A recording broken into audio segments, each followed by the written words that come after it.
미쳤습니까? 76세 시아버지 방을 허락도 없이 뜯어냈다고요?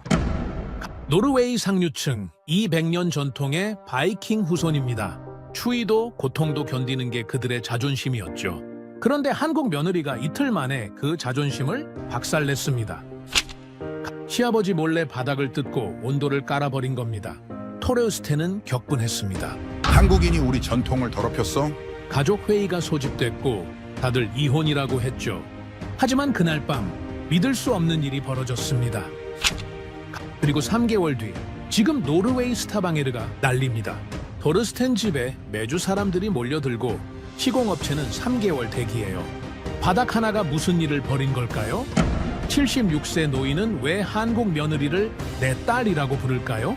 지금부터 세계를 경악해 한 온돌의 역전 스토리 시작합니다. 시작 전에 구독과 좋아요 버튼을 눌러주시면 영상 제작에 큰 힘이 됩니다. 지금 이 이야기를 어디에서 듣고 계신지도 댓글로 알려주세요. 그럼 바로 시작할게요. 안녕하세요. 저는 마르쿠스 베버입니다. 독일 뮌헨에서 태어나 지난 15년간 의료 저널리스트로 일해왔습니다. 주로 노인 의료와 가족 돌봄 문제를 다뤄왔죠. 제가 한국과 인연을 맺게 된 건 5년 전입니다. 서울의 한 요양병원을 취재하러 갔다가 온돌이라는 바닥 난방 시스템을 처음 접했어요. 노인들이 따뜻한 바닥에서 물리치료를 받는 모습이 인상 깊었습니다. 2023년 가을, 저는 유럽 가족 해체 현상을 주제로 새 기사를 준비하고 있었습니다. 특히 노인 돌봄 문제가 심각했어요. 많은 가족들이 노인을 시설에 보내고 있었고 집에서 돌보는 경우에도 갈등이 끊이지 않았습니다.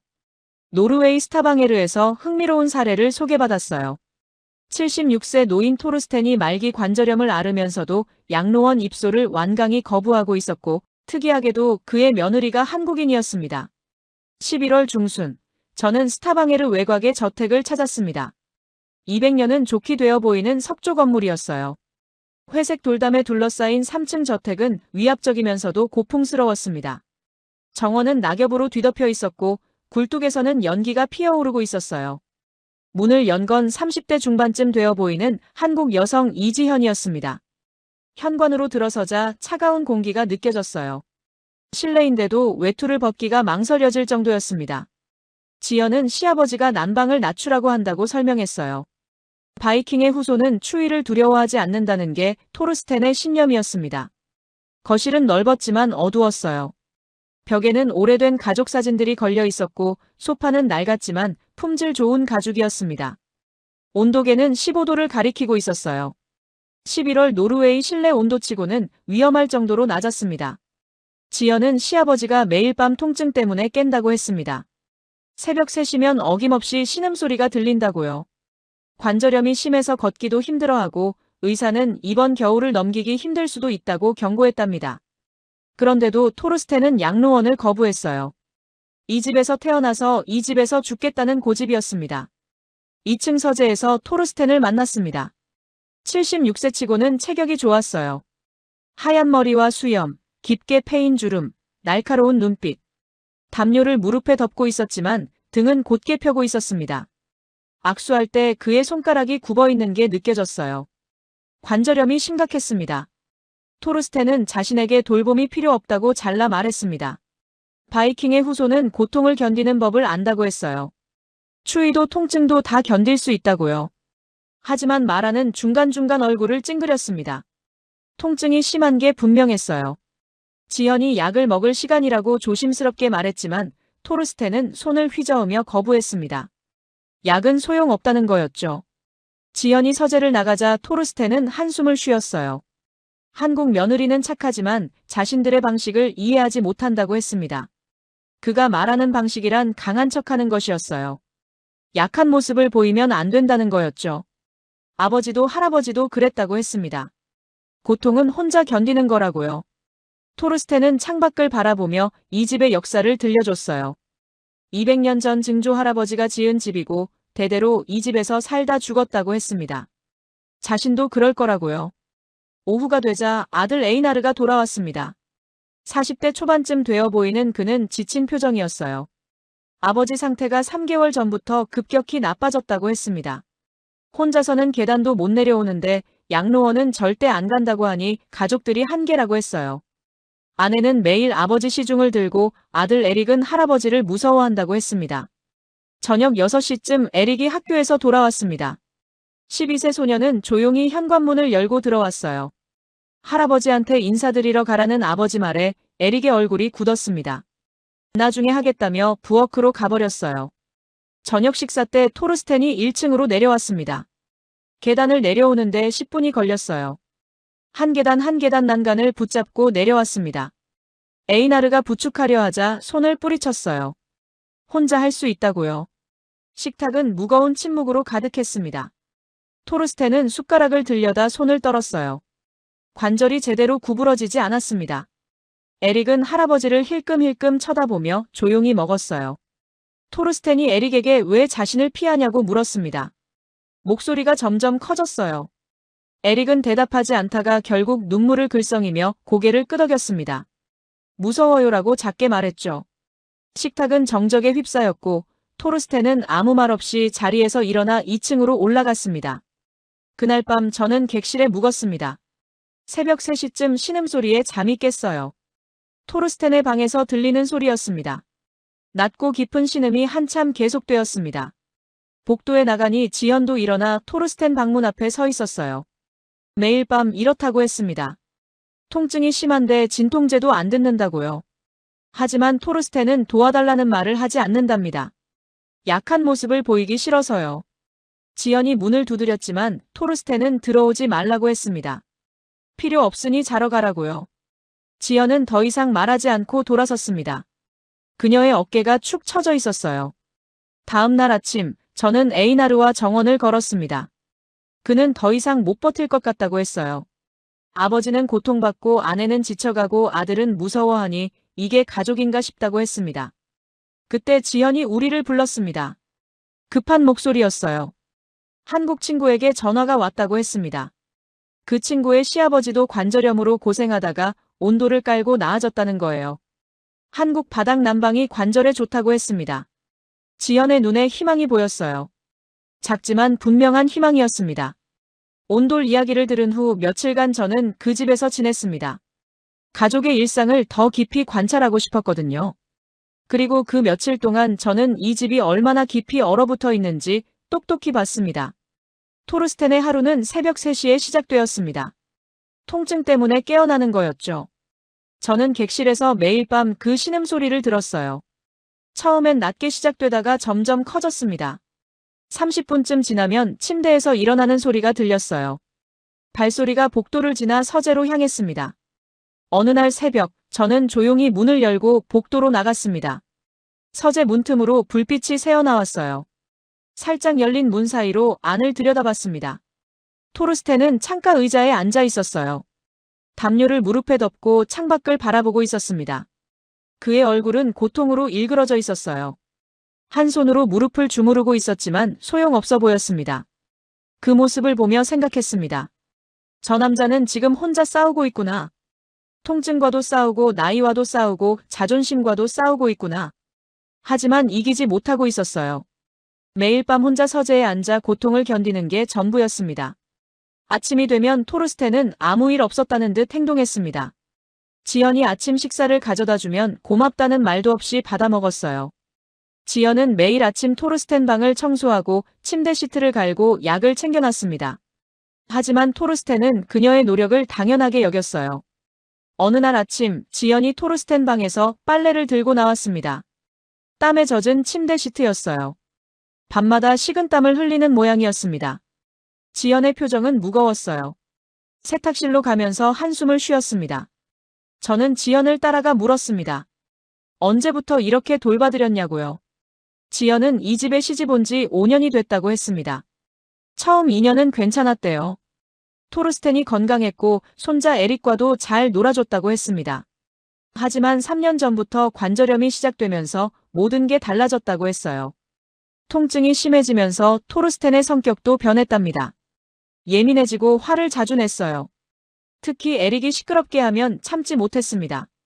한 번은 에릭이 거실에서 친구들과 놀고 있었는데 토르스텐이 서재에서 나와 고함을 질렀대요. 조용히 못하냐? 고요. 그 뒤로 에릭은 할아버지를 피하기 시작했답니다. 에릭의 일상도 관찰했습니다. 학교에서 돌아오면 곧장 자기 방으로 올라갔어요. 숙제를 하거나 게임을 하면서 시간을 보냈습니다. 저녁 식사 시간에만 내려왔고 식사가 끝나면 다시 방으로 들어갔어요. 토르스텐과 같은 공간에 있는 시간을 최소화하려는 게 분명했습니다. 어느 날 저녁 에릭이 거실에서 숙제를 하고 있었습니다. 평소엔 방에서 하는데 그날은 수학 문제가 어려워서 아빠에게 물어보려고 내려온 거였어요. 에이나르가 옆에 앉아 문제를 설명해주고 있었습니다. 그때 토르스텐이 화장실을 다녀오려고 서재에서 나왔습니다. 계단을 천천히 내려오는 소리가 들렸어요. 에릭은 그 소리를 듣자마자 굳었습니다.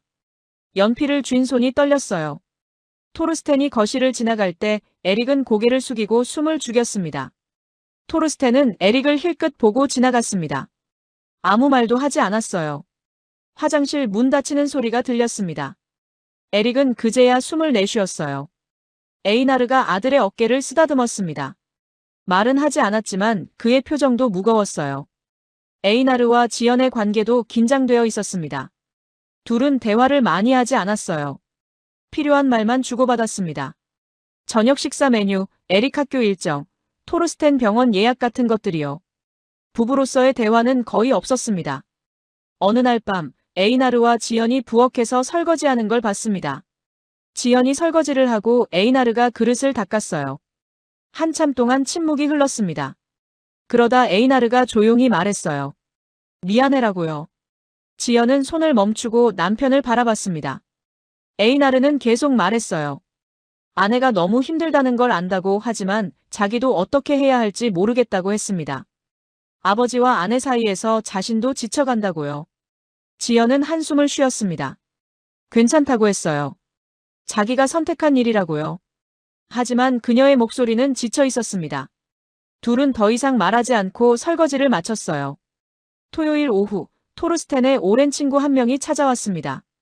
70대 후반쯤 되어 보이는 남자였어요.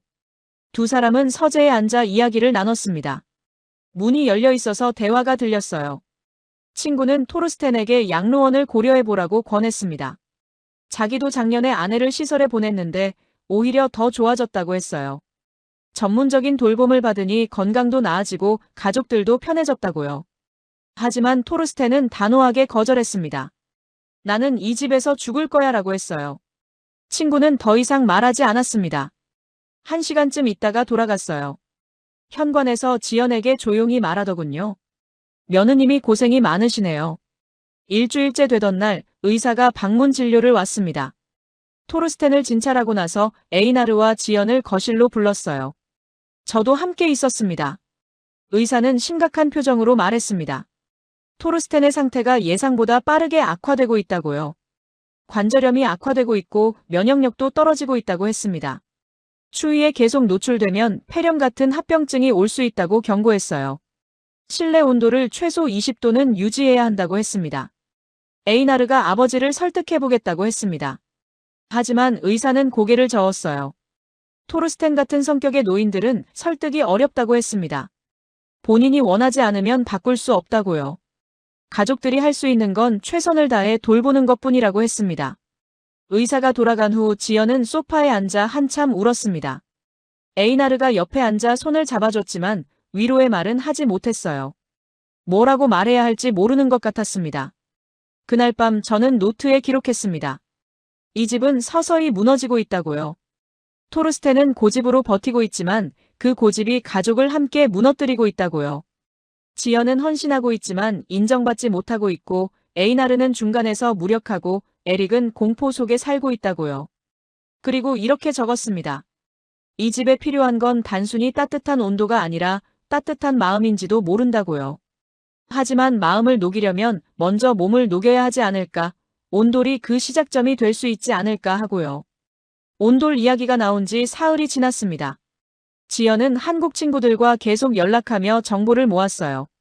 어떤 업체가 좋은지, 비용은 얼마나 드는지, 공사 기간은 얼마나 걸리는지 알아봤습니다. 저는 그녀가 조금씩 달라지는 걸 느꼈어요. 며칠 전까지만 해도 지쳐 보였는데 이젠 눈에 결기가 돌았습니다. 목요일 저녁 지연은 에이나르에게 본격적으로 제안했습니다. 토르스텐 방에 온도를 설치하자고요. 에이나르는 난감한 표정을 지었어요. 아버지가 허락할 리 없다고 했습니다. 방을 건드리는 것도 싫어하시는데 바닥을 뜯어낸다고 하면 폭발할 거라고요. 지연은 단호하게 말했습니다. 그래도 해야 한다고요.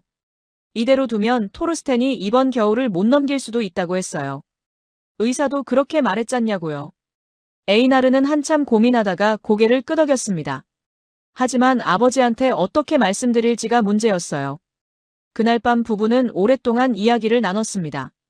여러 방법을 논의했어요. 먼저 토르스텐을 설득하는 방법, 아니면 토르스텐이 외출한 사이에 공사를 끝내는 방법. 결국 후자를 선택했습니다. 설득은 불가능하다고 판단한 거였죠. 차라리 끝내놓고 결과로 보여주는 게 낫다고 결론 내렸어요. 다음 날 아침 지연은 한국인 시공업체에 연락했습니다. 스타방에르에서 활동하는 업체가 한 곳 있었어요. 대표는 50대 한국인 남성이었습니다. 전화로 상황을 설명하자 그는 이해한다고 했어요. 비슷한 경우를 여러 번 겪었다고 했습니다. 북유럽 노인들 중에 추위를 자랑처럼 여기는 분들이 많다고요. 시공업체 대표는 토요일에 집을 방문했습니다. 토르스텐이 낮잠 자는 시간을 이용했어요. 조용히 2층으로 올라가 토르스텐 방을 살펴봤습니다. 바닥 구조를 확인하고 온돌 설치 가능 여부를 점검했어요. 20분쯤 지나서 내려와 고개를 끄덕였습니다. 가능하다고요. 비용과 일정을 논의했습니다. 공사는 이틀이 걸린다고 했어요. 바닥을 뜯어내고 온돌 시스템을 깔고 다시 마감하는데 이틀이면 충분하다고 했습니다. 문제는 토르스텐을 어떻게 이틀 동안 집 밖으로 내보내느냐였어요. 에이나르가 방법을 생각해냈습니다. 다음 주말에 친척 집에서 모임이 있다고 말씀드리는 거였어요. 토르스텐의 동생이 오슬로에 살고 있었거든요. 1년에 한 번쯤 가족 모임을 하곤 했습니다. 토르스텐은 평소에 귀찮아했지만 동생이 고집을 부리면 마지못해 갔어요. 에이나르는 동생에게 전화를 걸었습니다. 상황을 설명하고 협조를 부탁했어요. 동생은 흔쾌히 동의했습니다. 자기도 형이 걱정된다고 했어요. 다음 주말에 꼭 오라고 형을 설득하겠다고 약속했습니다. 일주일 후 금요일 저녁 토르스텐의 동생에게서 전화가 왔습니다. 토르스텐은 전화를 받고 인상을 찌푸렸어요. 귀찮다는 표정이었습니다. 하지만 동생이 계속 설득하는 모양이었어요. 통화는 20분쯤 이어졌습니다. 결국 토르스텐은 한숨을 쉬며 알겠다고 했어요. 토요일 아침 일찍 출발하기로 했습니다. 오슬로까지는 차로 6시간이 걸렸어요. 토요일에 가서 일요일 저녁에 돌아오는 일정이었습니다. 이틀이면 공사를 끝내기에 충분했어요. 금요일 밤 지연은 거의 잠을 못 잤습니다. 침대에 누워 있었지만 계속 뒤척였어요. 에이나르가 괜찮겠냐고 물었습니다. 지연은 모르겠다고 했어요. 하지만 해야 한다고, 이게 마지막 기회 같다고 했습니다. 토요일 아침 7시 에이나르는 토르스텐을 모시고 출발했습니다. 토르스텐은 여행 가방을 들고 천천히 계단을 내려왔어요. 차에 타는 것도 힘들어했습니다. 다리를 접어 앉는 게 고통스러워 보였어요. 에이나르가 부축했지만 토르스텐은 혼자 하겠다며 손을 뿌리쳤습니다. 차가 떠나자 지연은 곧바로 시공업체에 전화를 걸었습니다. 출발해도 된다고요. 1시간 후 트럭 한 대가 집 앞에 멈춰섰어요. 시공업체 대표와 직원 2명이 내렸습니다. 자재와 공구를 가득 실은 트럭이었어요. 지연은 그들을 2층 토르스텐 방으로 안내했습니다. 시공팀은 곧바로 작업을 시작했어요. 먼저 가구들을 복도로 옮겼습니다. 침대, 책상, 의자, 옷장. 방이 텅 비자 바닥이 드러났어요. 오래된 나무 바닥이었습니다. 대표가 바닥을 두드려보며 설명했습니다. 이 나무 바닥을 조심스럽게 드러내고 그 밑에 온돌 시스템을 깔 거라고 했어요. 그리고 나무 바닥을 다시 덮으면 겉으로는 전혀 티가 나지 않는다고 했습니다. 토르스텐이 돌아와도 바닥이 바뀐 걸 눈으로는 알 수 없을 거라고요. 지연은 시공팀에게 부탁했습니다. 최대한 원래 모습대로 복구해달라고요. 토르스텐이 변화를 싫어하니까요. 대표는 고개를 끄덕이며 걱정 말라고 했어요. 자기들도 경험이 많다고요. 오후 내내 공사 소리가 집안을 가득 채웠습니다. 전동 드릴 소리, 망치질 소리, 자재를 나르는 소리. 에릭은 1층 거실에서 이어폰을 끼고 있었어요. 저는 부엌에서 지연과 차를 마시며 공사를 지켜봤습니다. 지연은 손을 꼭 쥐고 있었어요. 긴장하고 있는 게 느껴졌습니다. 제가 물었어요. 토르스텐이 돌아와서 화내면 어떻게 하실 거냐고요. 지연은 잠깐 생각하더니 대답했습니다. 감당할 거예요. 이미 각오했어요. 그녀는 계속 말했습니다. 토르스텐이 자신을 며느리로 인정한 적이 없다고 했어요. 5년 동안 이 집에서 살았지만 늘 이방인 취급을 받았다고요. 하지만 그래도 가족이라고 생각한다고 했습니다. 가족이니까 살리고 싶다고요. 저녁이 되자 1차 작업이 끝났습니다. 나무 바닥을 드러내고 온돌 파이프를 깔았어요. 보일러도 설치했습니다. 대표가 시스템을 테스트했어요. 보일러를 가동하자 파이프에서 따뜻한 물이 순환하기 시작했습니다. 정상 작동이었어요. 다음 날 일요일 아침 시공팀은 다시 와서 마무리 작업을 했습니다. 나무 바닥을 조심스럽게 다시 깔았어요. 못 하나하나 원래 위치에 박았습니다. 오후가 되자 가구들을 다시 들여놓았어요. 침대, 책상, 의자, 옷장 모두 원래 자리로 돌아갔습니다. 오후 4시쯤 모든 작업이 끝났습니다. 대표가 지연을 불러 방을 보여줬어요. 겉으로는 아무것도 달라진 게 없었습니다. 똑같은 나무 바닥, 똑같은 가구 배치. 하지만 바닥 아래에는 한국의 온돌이 깔려 있었어요.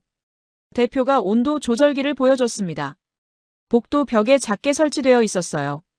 여기서 온도를 조절할 수 있다고 했습니다. 지연은 고개를 끄덕이며 사용법을 익혔어요. 오후 6시 에이나르가 토르스텐을 모시고 돌아왔습니다. 차가 집 앞에 멈춰서는 걸 창문으로 봤어요. 지연의 얼굴이 굳었습니다.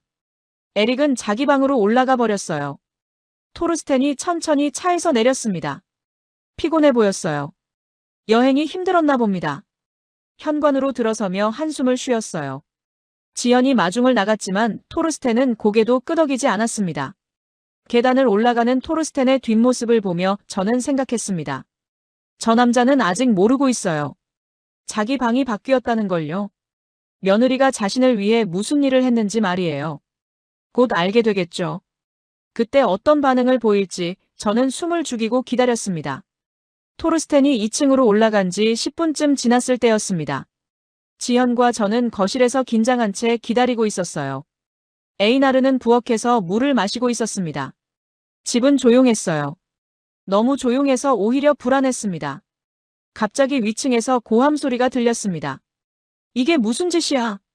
토르스텐의 목소리였어요. 분노로 가득한 목소리였습니다. 뭔가 넘어지는 소리가 났어요.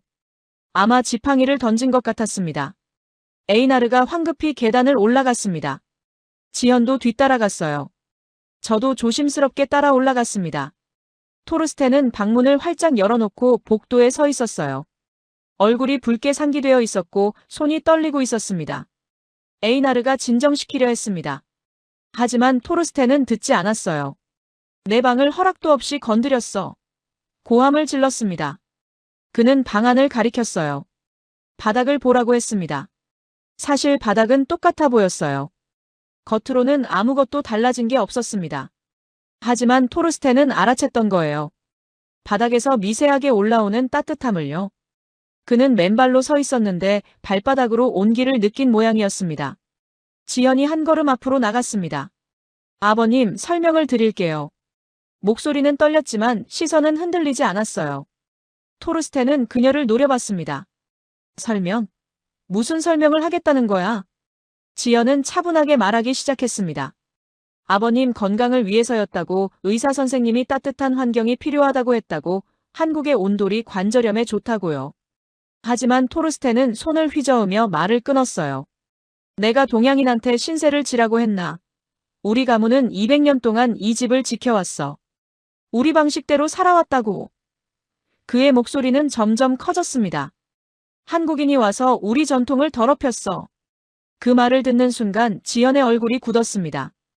5년 동안 참아온 감정이 터지는 게 보였어요. 전통이요? 전통이 아버님을 살려줬나요? 그녀의 목소리도 커졌습니다. 매일 밤 통증으로 신음하시면서 전통을 지키는 게 자랑스러우세요? 에이나르가 두 사람 사이에 끼어들려 했습니다. 하지만 막을 수 없었어요. 토르스텐은 격분했습니다. 감히 며느리 주제에. 지연도 물러서지 않았어요. 며느리도 가족이에요. 가족이 가족을 살리려는 게 잘못인가요? 복도는 긴장으로 가득 찼습니다. 에릭이 자기 방문을 조금 열고 상황을 지켜보고 있었어요. 아이의 얼굴은 겁에 질려 있었습니다. 토르스텐과 지연은 서로를 노려보고 있었어요. 토르스텐이 먼저 돌아섰습니다. 방으로 들어가며 문을 쾅 닫아버렸어요. 잠금장치 잠그는 소리가 들렸습니다. 지연은 그 자리에 선 채 어깨를 떨었어요. 에이나르가 다가가 아내를 안으려 했지만 지연은 고개를 저었습니다. 혼자 있고 싶다는 표정이었어요. 저는 1층으로 내려갔습니다. 더 이상 그 자리에 있으면 안 될 것 같았거든요. 거실 소파에 앉아 있는데 에릭이 내려왔어요. 아이는 울고 있었습니다. 우리 집은 왜 이래요? 작은 목소리로 물었어요. 저는 대답할 수 없었습니다. 그날 밤은 최악이었습니다. 토르스텐은 방에서 나오지 않았어요. 저녁 식사도 거부했습니다.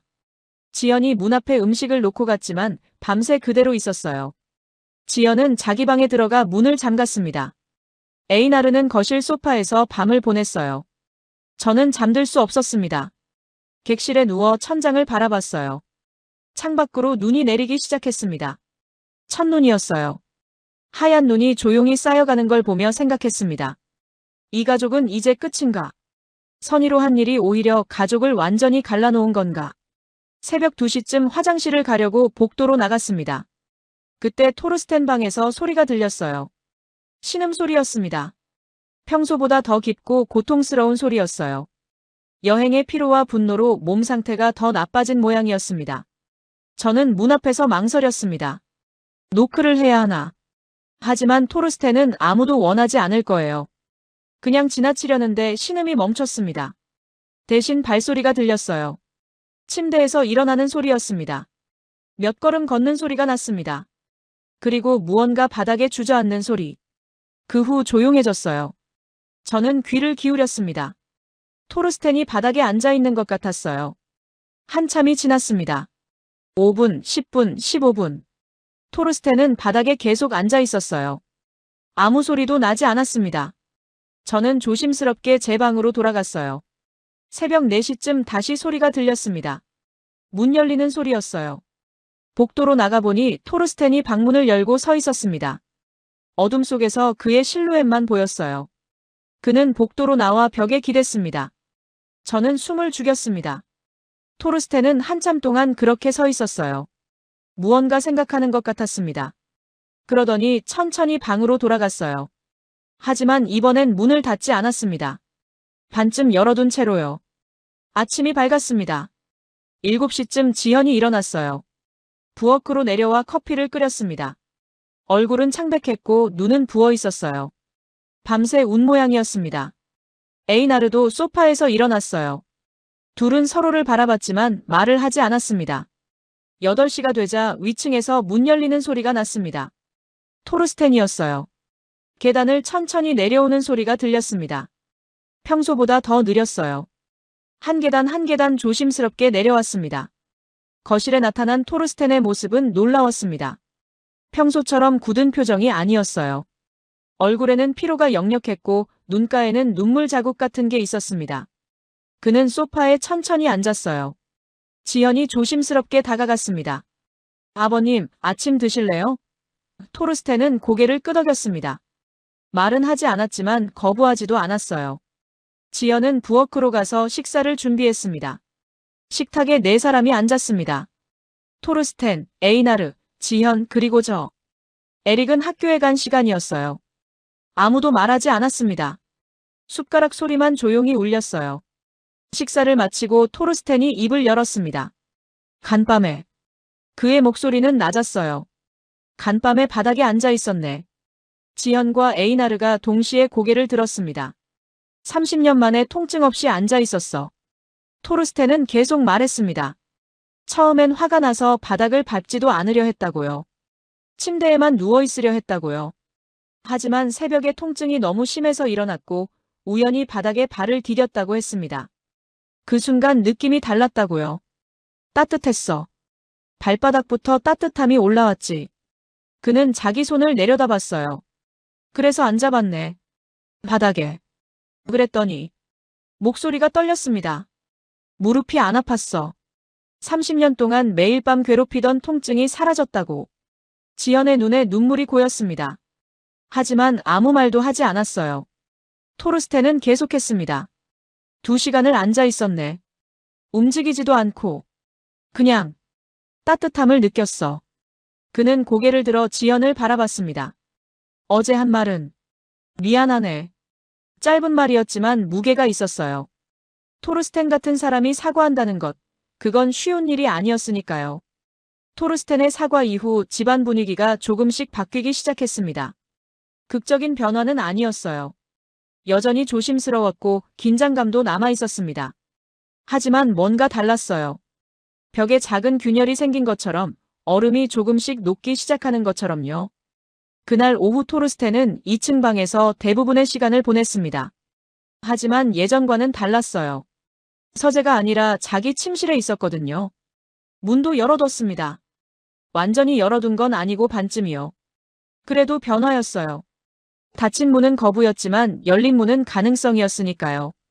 저녁 때 지연이 저녁 식사를 알리러 2층에 올라갔습니다. 토르스텐 방 앞에서 노크를 하려다 멈췄어요. 문이 열려 있어서 안이 보였거든요. 토르스텐은 바닥에 앉아 있었습니다. 등을 벽에 기대고 다리를 쭉 뻗은 채로요. 눈을 감고 있었어요. 지연은 한참 그 모습을 지켜봤습니다. 그러다 조용히 물었어요. 아버님, 괜찮으세요? 토르스텐이 눈을 떴습니다. 지연을 보더니 고개를 끄덕였어요. 아프지 않네. 정말 오랜만이야. 저녁 식사 때 토르스텐이 처음으로 대화에 참여했습니다. 에이나르가 회사 이야기를 하자 토르스텐이 몇 마디 거들었어요.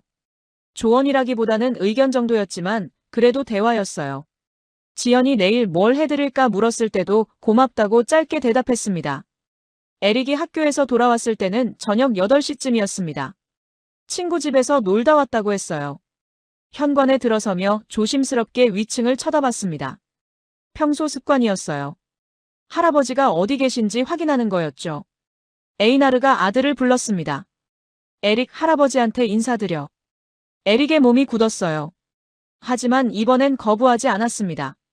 천천히 계단을 올라갔어요. 토르스텐 방 앞에서 멈춰서서 안을 들여다봤습니다. 토르스텐은 여전히 바닥에 앉아 있었어요. 에릭을 보고 손짓으로 들어오라고 했습니다. 에릭은 망설이다가 방 안으로 들어갔어요. 문턱에서 멈춰 섰습니다. 더 안으로 들어가지 못했어요. 왔구나. 토르스텐의 목소리는 평소보다 부드러웠습니다. 에릭은 고개를 끄덕였어요. 학교는 어땠니? 토르스텐이 물었습니다. 에릭은 작은 목소리로 대답했어요. 좋았어요. 토르스텐은 자기 옆 바닥을 손으로 톡톡 두드렸습니다. 이리 와서 이 바닥 한번 만져봐.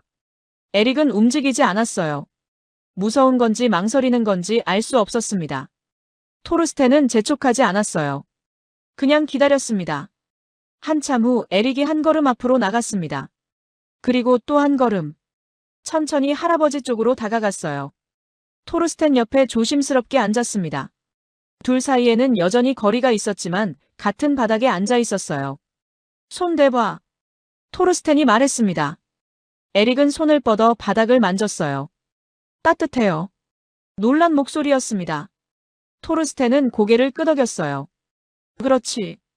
따뜻하지. 두 사람은 한참 동안 아무 말도 하지 않았습니다. 그냥 나란히 앉아 있었어요.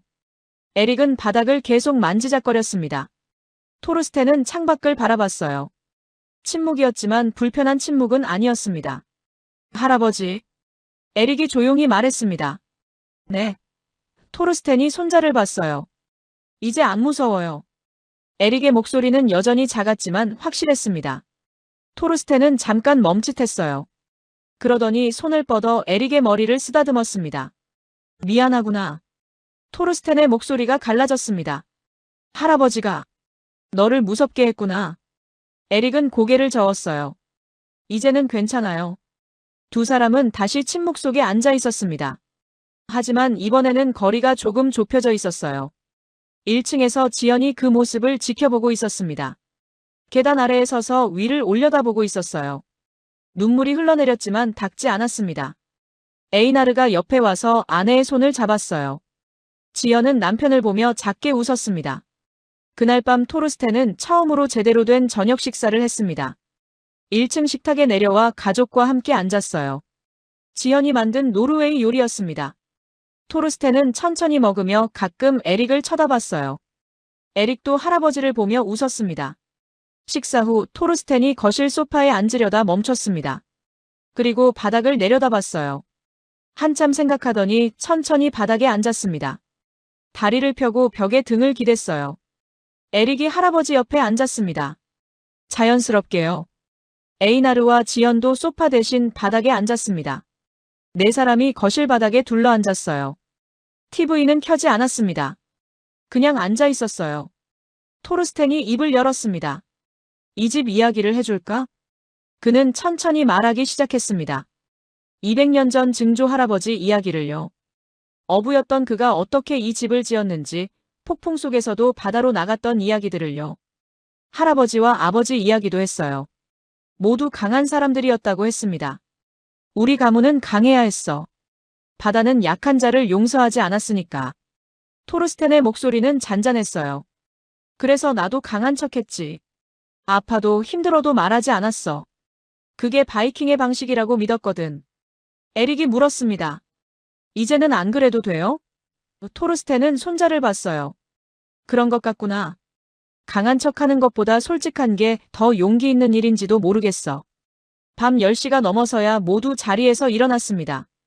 토르스텐이 계단을 오르는데 예전보다 훨씬 수월해 보였어요. 여전히 느렸지만 덜 고통스러워 보였습니다. 2층에 올라가기 전 뒤돌아서서 아래를 내려다봤어요. 지연.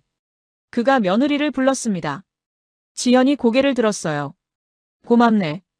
토르스텐은 더 이상 말하지 않고 방으로 들어갔습니다. 하지만 그 두 글자면 충분했어요. 그날 밤 저는 객실에서 노트를 펼쳤습니다. 오늘 본 것들을 기록했어요. 바닥에 함께 앉은 할아버지와 손자 30년 만에 통증 없는 밤을 보낸 노인, 처음으로 인정받은 며느리. 그리고 이렇게 적었습니다. 따뜻함이 사람을 바꾸고 있다고요. 물리적 온도가 정서적 온도를 만들고 있다고요. 새벽에 잠깐 깼는데 위층이 조용했습니다. 신음소리가 들리지 않았어요. 토르스텐이 편히 자고 있는 모양이었습니다. 저는 다시 잠들었어요. 이 집에서 처음으로 편안한 잠이었습니다. 일주일이 지났습니다. 그 일주일 동안 집안 분위기는 눈에 띄게 달라졌어요. 토르스텐은 매일 저녁 1층으로 내려와 가족과 식사를 했습니다. 에릭은 더 이상 할아버지를 피하지 않았어요. 오히려 학교에서 돌아오면 먼저 할아버지 방에 들렀습니다. 토요일 오후였습니다. 토르스텐이 처음으로 온돌에 대해 질문을 했어요. 지연에게 이게 정확히 어떤 원리냐고 물었습니다. 지연은 설명했어요. 바닥 밑에 파이프를 깔고 따뜻한 물을 순환시킨다고 한국에서는 수천 년 전부터 이 방식을 써왔다고요. 토르스텐은 고개를 끄덕이며 들었습니다. 현명한 방식이네. 그가 말했어요. 우리는 공기를 데우는 데만 집중했는데 한국 사람들은 사람이 닿는 곳을 데웠구나. 지연은 그 말에 놀랐어요. 토르스텐이 한국 문화를 인정하는 건 처음이었으니까요. 저녁이 되자 지연이 특별한 제안을 했습니다. 오늘은 한국 음식을 만들어 보겠다고요. 토르스텐이 거부할까봐 조심스러웠지만 그는 고개를 끄덕였습니다. 해보게. 먹어본 적이 없으니까. 지연은 부엌에서 김치찌개를 끓였습니다. 한국에서 가져온 재료들을 꺼냈어요. 고추장, 된장, 김치. 먼지가 쌓여있던 조미료들이 드디어 쓰임을 찾았습니다. 부엌에서 매콤한 냄새가 퍼졌어요. 식탁에 김치찌개가 올라왔습니다. 붉은 국물에 김치와 두부, 돼지고기가 들어있었어요. 토르스텐은 그릇을 내려다봤습니다. 한참 망설이더니 숟가락을 들었어요. 조심스럽게 국물을 떠서 입에 넣었습니다. 매운맛에 눈을 깜빡였어요. 하지만 뱉지 않았습니다. 천천히 삼키고 물을 마셨어요. 그리고 다시 한 숟가락 떴습니다. 에릭이 할아버지를 지켜봤어요. 할아버지, 괜찮아요? 토르스텐은 고개를 끄덕였습니다. 맵지만 나쁘지 않네. 식사가 끝난 후 모두 거실로 이동했습니다. 이번에도 소파가 아니라 바닥에 앉았어요. 이제는 자연스러운 일이 되어 있었습니다. 토르스텐이 벽에 등을 기대고 앉자 다른 사람들도 둘러앉았어요. 에릭이 학교에서 있었던 일을 이야기했습니다. 친구들과 축구를 했는데 골을 넣었다고요. 토르스텐은 관심 있게 들었어요. 잘했구나. 다음에 경기 있으면 할아버지도 보러 갈까? 에릭의 얼굴이 환해졌습니다. 정말요? 에이나르도 이야기를 꺼냈습니다. 회사에서 승진 제안을 받았다고요. 하지만 고민이라고 했어요. 일이 더 바빠질 텐데 집안일을 도울 시간이 줄어들까 봐요. 토르스텐이 말했습니다. 승진해라. 내가 집안일 걱정할 필요 없어. 내가 이제 괜찮으니까. 지연은 조용히 앉아 가족들의 대화를 들었습니다. 그녀의 얼굴에는 평화가 깃들어 있었어요. 5년 동안 꿈꿔왔던 모습이었습니다. 가족이 함께 앉아 이야기를 나누는 모습이요. 토르스텐이 지연을 봤습니다. 한참 그녀를 바라보더니 입을 열었어요. 지연. 며느리의 이름을 부른 건 처음이었습니다. 지금까지는 늘 며느리라고만 불렀었거든요. 지연이 놀라서 고개를 들었어요. 내가 자네한테 잘못했네. 토르스텐의 목소리가 떨렸습니다. 5년 동안 자네를 가족으로 대하지 않았어. 한국 사람이라고 이방인이라고 생각했지. 우리 방식을 모른다고 무시했어. 거실이 조용해졌습니다. 에이나르와 에릭도 숨을 죽였어요. 토르스텐은 계속 말했습니다. 하지만 자네가 나를 살렸네. 내 자존심을 꺾었지만 동시에 나를 살렸어. 30년 동안 매일 밤 고통받았는데 이제는 편하게 잘 수 있어. 그는 자기 무릎을 내려다봤습니다. 이 무릎이 30년 동안 나를 괴롭혔어. 약도 안 듣고 물리치료도 소용없었지. 근데 자네가 깔아준 이 바닥이 나를 편하게 해줬네. 토르스텐은 고개를 들어 지연을 똑바로 봤어요. 고맙네. 진심으로 고마워. 그의 눈가가 붉어졌습니다. 76년 인생에서 눈물을 보인 적이 거의 없는 사람이었어요. 하지만 지금은 참지 못하고 있었습니다. 지연의 눈에서도 눈물이 흘러내렸습니다. 아버님. 그녀는 더 이상 말하지 못했어요. 에이나르가 아내의 손을 잡았습니다. 에릭은 할머니가 없어서 본 적 없는 광경을 보고 있었어요. 할아버지가 우는 모습을요. 토르스텐은 눈물을 닦으며 웃었습니다. 늙으니까 눈물이 많아지는구나. 농담처럼 말했지만 목소리는 진지했어요. 평생 강한 척하며 살았는데 이제 와서 약해지네. 지연이 고개를 저었습니다. 약한 게 아니에요, 아버님. 솔직한 거예요. 그녀는 눈물을 닦으며 말했어요. 솔직해지는 게 더 용기 있는 일이에요. 토르스텐은 며느리를 오래 바라봤습니다. 그리고 고개를 끄덕였어요. 자네 말이 맞네. 내가 이제야 배우는구나. 며느리한테 말이야. 에릭이 일어나 할아버지 옆으로 갔습니다. 그리고 할아버지를 안았어요. 토르스텐은 잠깐 놀란 듯 했지만 곧 손자를 안았습니다. 둘은 한참 그렇게 있었어요. 에이나르도 일어나 아버지에게 다가갔습니다. 아버지와 아들이 포옹했어요. 지연은 자리에서 일어나지 못했습니다. 감정이 북받쳐 올라 다리에 힘이 없었거든요. 토르스텐이 손을 내밀었어요. 이리 오게. 지연은 천천히 일어나 시아버지 앞에 섰습니다. 토르스텐이 며느리의 손을 잡았습니다. 내 며느리, 아니. 내 딸. 그가 말했어요. 이제부터 자네는 내 딸이야. 고마워, 딸. 지연은 더 이상 참지 못하고 무릎을 꿇고 앉아 울었습니다. 토르스텐이 며느리의 머리를 쓰다듬었어요. 네 사람은 오랫동안 거실 바닥에 앉아 있었습니다. 울고 웃고 이야기했어요. 창밖으로는 눈이 내리고 있었지만 집안은 따뜻했습니다. 바닥만 따뜻한 게 아니라 마음도 따뜻했어요. 저는 멀리서 그 광경을 지켜봤습니다. 카메라를 들지 않았어요. 이건 기록할 순간이 아니라 그냥 느껴야 할 순간이었거든요. 한국의 온돌이 노르웨이 가족을 구했습니다.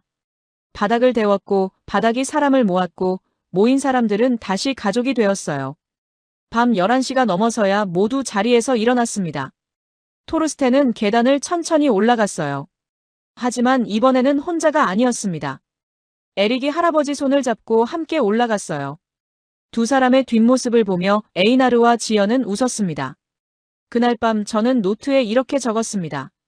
오늘 한 아버지가 울었다고요. 76년 인생에서 처음으로 며느리를 딸이라고 불렀다고요. 그리고 그 모든 변화는 따뜻한 바닥에서 시작되었다고요. 한 달이 흘렀습니다. 12월 중순이었어요.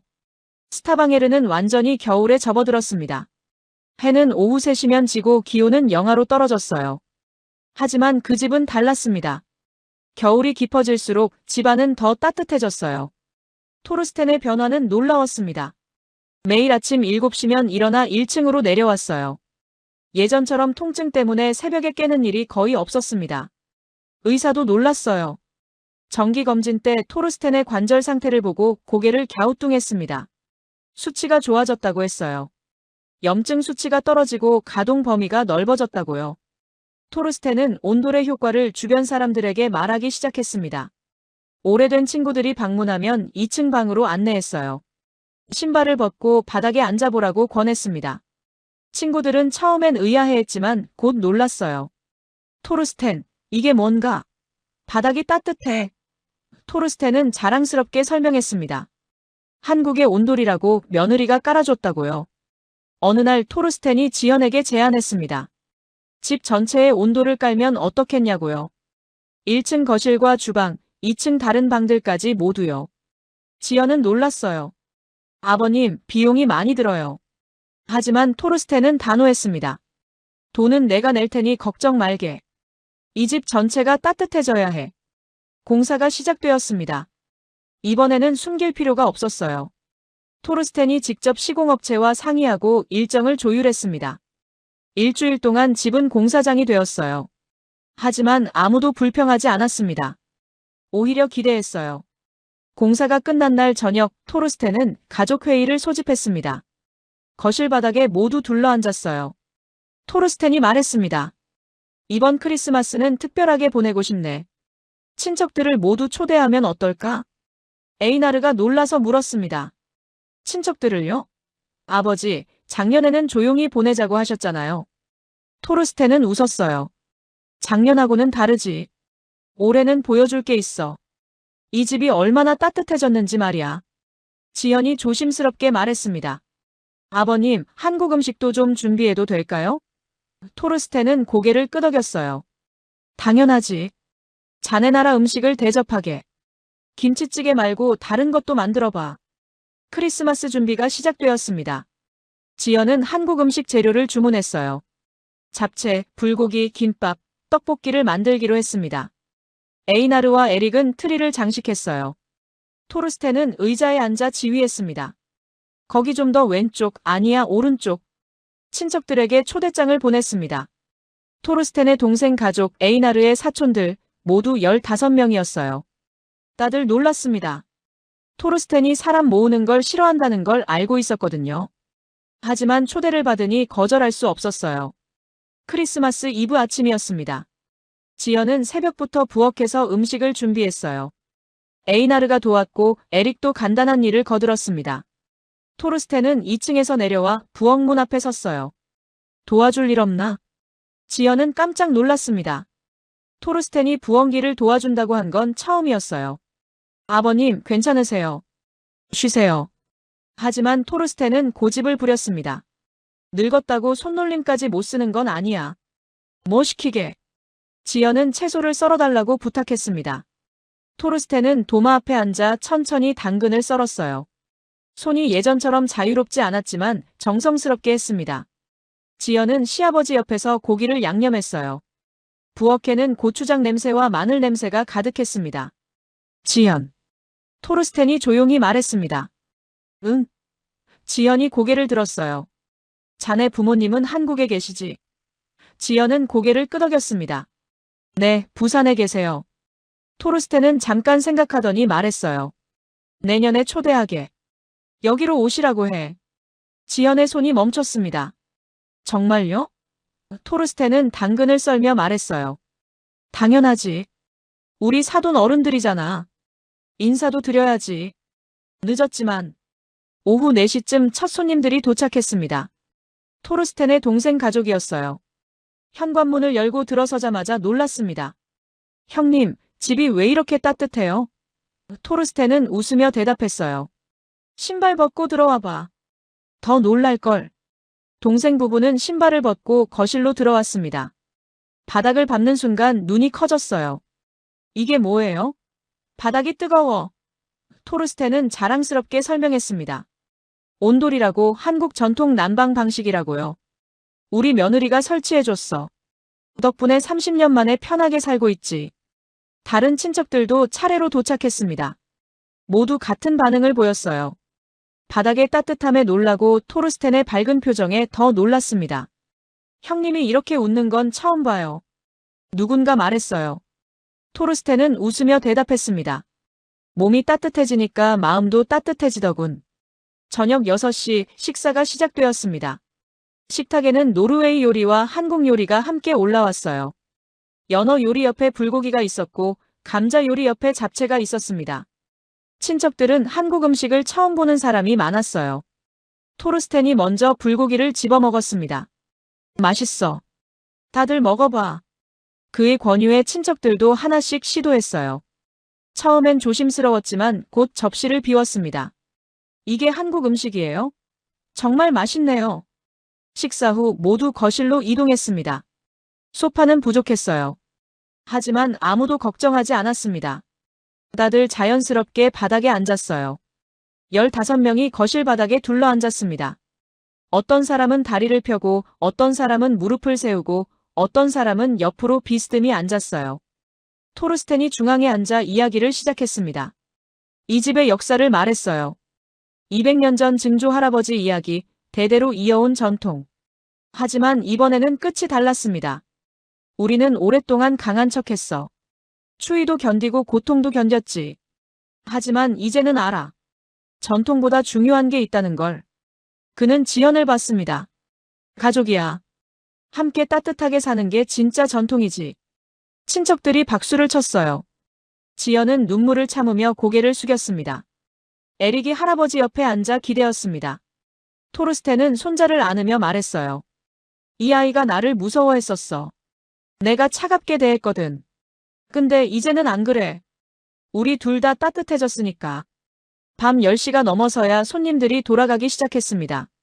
떠나면서 모두 같은 말을 했어요. 우리 집에도 온돌 깔아야겠어요. 토르스텐은 웃으며 시공업체 연락처를 나눠줬습니다.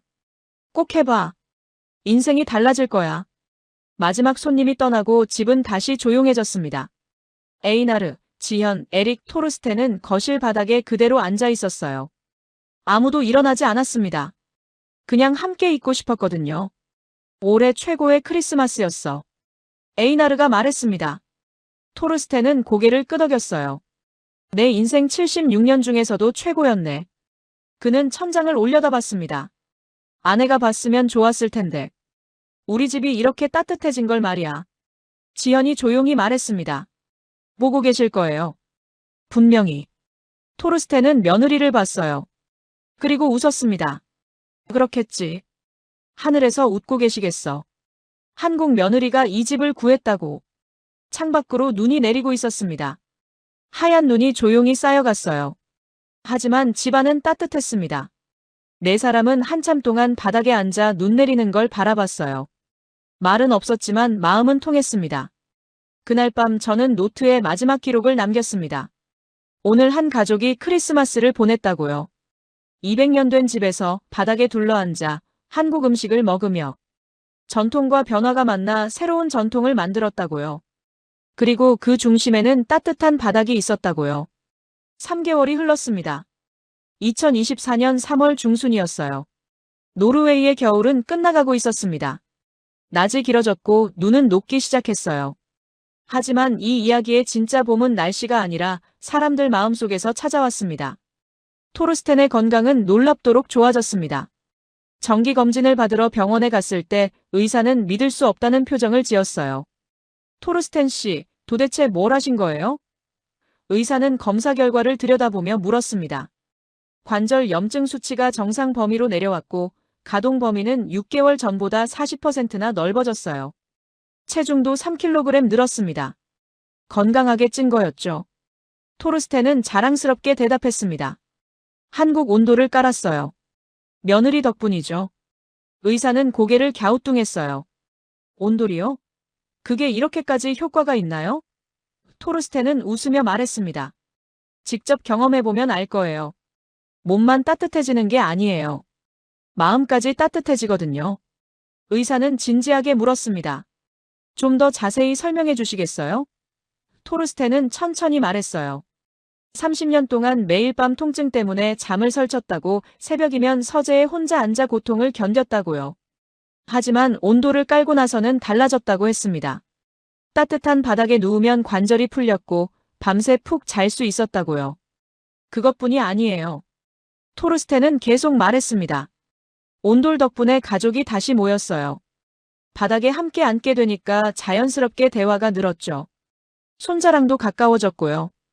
의사는 고개를 끄덕이며 기록했습니다. 흥미롭네요. 물리적 치료가 정서적 치료로 이어진 케이스군요. 병원에서 돌아온 날 저녁, 토르스텐은 가족에게 제안을 했습니다. 이웃들에게도 온도를 알리면 어떨까? 에이나르가 물었습니다. 어떻게요? 토르스텐은 생각을 말했어요. 집을 개방해서 이웃들이 직접 경험해 볼 수 있게 하자고요. 오픈하우스 같은 거라고요. 지연은 놀랐습니다. 아버님, 사람들이 집에 들어오는 걸 싫어하시잖아요. 토르스텐은 웃었어요. 예전에는 그랬지.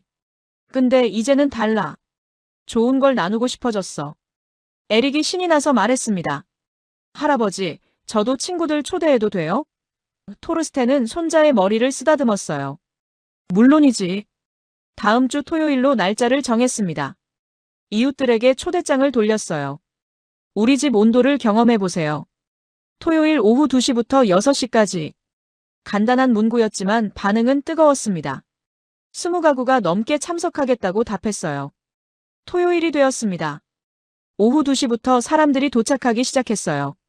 처음 온 사람들은 신발을 벗는 것조차 어색해했습니다. 집안에서 신발을 벗는다고요? 하지만 토르스텐이 직접 시범을 보였어요. 이렇게 벗고 들어오면 돼요. 바닥이 따뜻하니까 양말만 신어도 충분해요. 거실로 들어선 사람들은 일제히 감탄했습니다. 정말 따뜻해요. 한 중년 여성이 말했어요. 이게 한국 난방이에요? 지연이 설명했습니다. 온돌의 원리, 설치 과정, 비용과 효과에 대해서요. 사람들은 진지하게 들었어요. 누군가는 메모까지 했습니다. 토르스텐은 사람들을 2층 자기 방으로 안내했습니다. 제 방에 처음 깔았어요. 여기서 직접 느껴보세요. 사람들이 토르스텐 방 바닥에 앉았어요. 어떤 사람은 손으로 바닥을 만지고 어떤 사람은 신발을 벗고 발바닥으로 느껴봤습니다. 한 70대 남성이 토르스텐에게 물었습니다. 정말 관절염에 효과가 있나요? 저도 20년째 고생하고 있거든요. 토르스텐은 자기 무릎을 두드리며 대답했어요. 30년 알았던 제가 증거예요. 지금은 계단도 혼자 오르내려요. 의사도 놀랄 정도로 좋아졌죠. 오후 4시쯤 지역 신문 기자가 찾아왔습니다. 소문을 듣고 취재하러 온 거였어요. 기자는 토르스텐을 인터뷰했습니다. 온도를 설치하게 된 계기가 뭔가요? 토르스텐은 솔직하게 대답했어요. 며느리가 강제로 깔았어요. 사람들이 웃었습니다. 토르스텐은 진지하게 덧붙였어요. 저는 처음엔 화가 났어요. 제 방을 허락도 없이 건드렸으니까요. 하지만 하룻밤 자고 나서 생각이 바뀌었죠. 30년 만에 통증 없이 잤거든요. 그때 깨달았어요. 며느리가 저를 살린 거라는 걸요. 기자가 물었습니다. 한국 기술에 대해 어떻게 생각하세요? 토르스텐은 잠깐 생각하더니 말했어요. 저는 평생 노르웨이 방식만 고집했어요. 우리가 최고라고 믿었죠. 하지만 틀렸어요. 한국 사람들은 수천 년 전부터 이 지혜를 가지고 있었어요. 사람이 사는 곳을 따뜻하게 하는 지혜 말이에요. 그는 계속 말했습니다. 우리 북유럽 사람들은 공기를 데우는 데만 집중했어요. 하지만 한국 사람들은 사람이 직접 닿는 바닥을 데웠죠. 더 현명한 방식이에요. 에너지도 덜 들고 효과도 더 좋아요. 기자는 열심히 받아 적었습니다. 그리고 이건 단순한 난방이 아니에요. 토르스텐의 목소리가 부드러워졌어요. 온돌은 가족을 모으는 문화예요. 따뜻한 바닥에 함께 앉으면 자연스럽게 대화가 시작돼요. 우리 가족이 그랬거든요. 뿔뿔이 흩어져 있다가 온돌 덕분에 다시 모였어요. 지연이 주방에서 한국 전통차를 내왔습니다. 유자차와 대추차였어요. 따뜻한 차를 마시며 사람들은 계속 질문했습니다. 설치 비용은 얼마나 드는지, 유지비는 어떤지, 어느 업체가 좋은지. 지연은 하나하나 친절하게 답했어요. 오후 6시가 되어 사람들이 돌아가기 시작했습니다. 떠나면서 모두 같은 말을 했어요. 우리 집에도 꼭 설치할게요. 어떤 사람은 그 자리에서 시공업체에 전화를 걸었습니다. 토르스텐은 현관에서 한 사람 한 사람 배웅했어요. 꼭 해보세요. 후회하지 않을 겁니다. 일주일 후 지역신문에 기사가 실렸습니다. 일면 기사였어요. 제목은 76세 노인을 살린 한국의 지혜, 온돌이었습니다. 토르스텐의 사진이 크게 실렸어요. 바닥에 앉아 손자와 함께 웃고 있는 사진이었습니다.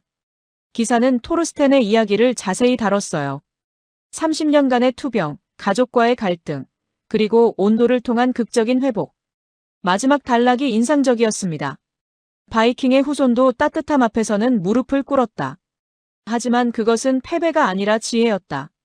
토르스텐은 이제 말한다. 강한 척하는 것보다 솔직해지는 게 더 용기 있는 일이라고.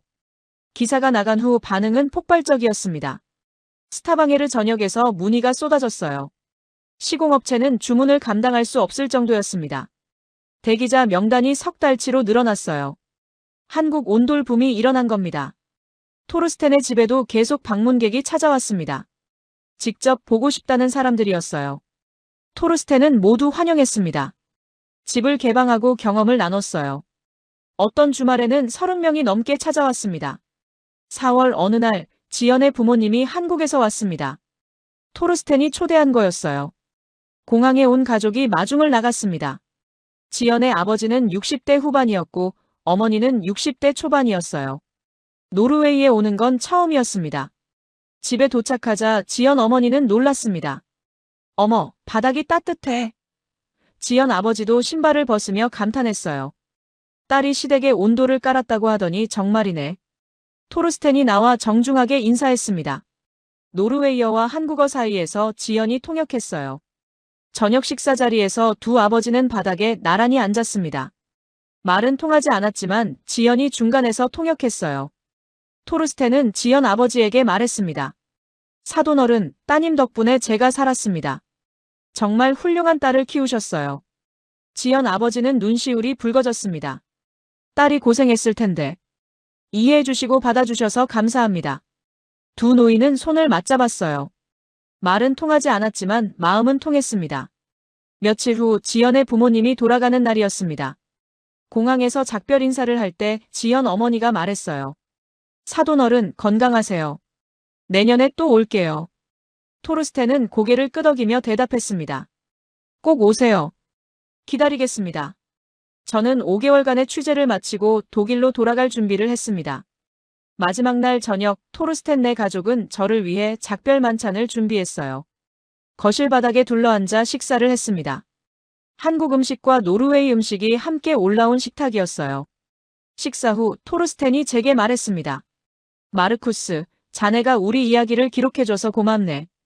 덕분에 더 많은 사람들이 온도를 알게 될 거야. 저는 고개를 저었어요. 제가 고맙죠. 이런 아름다운 이야기를 볼 수 있어서요. 에릭이 제 옆에 와서 앉았습니다. 마르쿠스 아저씨, 우리 집 달라진 거 알아요? 저는 물었어요. 뭐가 달라졌는데? 에릭은 환하게 웃으며 대답했습니다.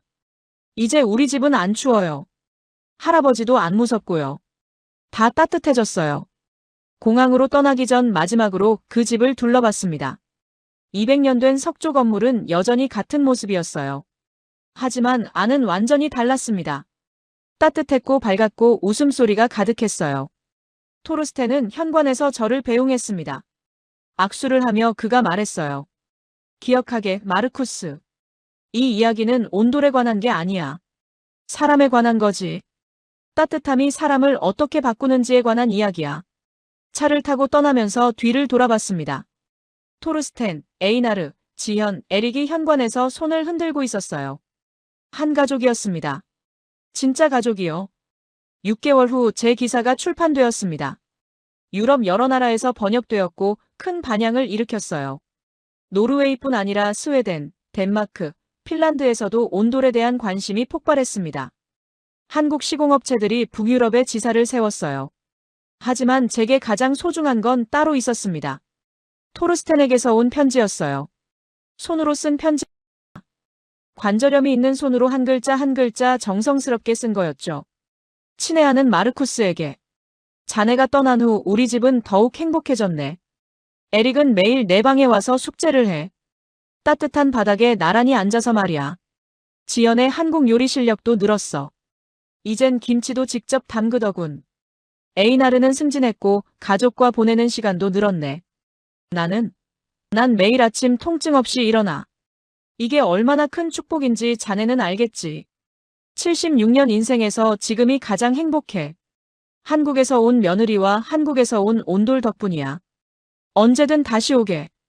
따뜻한 바닥이 기다리고 있을 테니. 토르스텐. 저는 그 편지를 책상 서랍에 소중히 보관했습니다. 가끔 꺼내 읽어요. 읽을 때마다 생각합니다. 이 이야기는 단순히 난방 기술에 관한 게 아니라고요. 사람을 살리는 따뜻함에 관한 거라고요. 그리고 그 따뜻함은 바닥에서 시작되어 마음으로 퍼져나간다고요.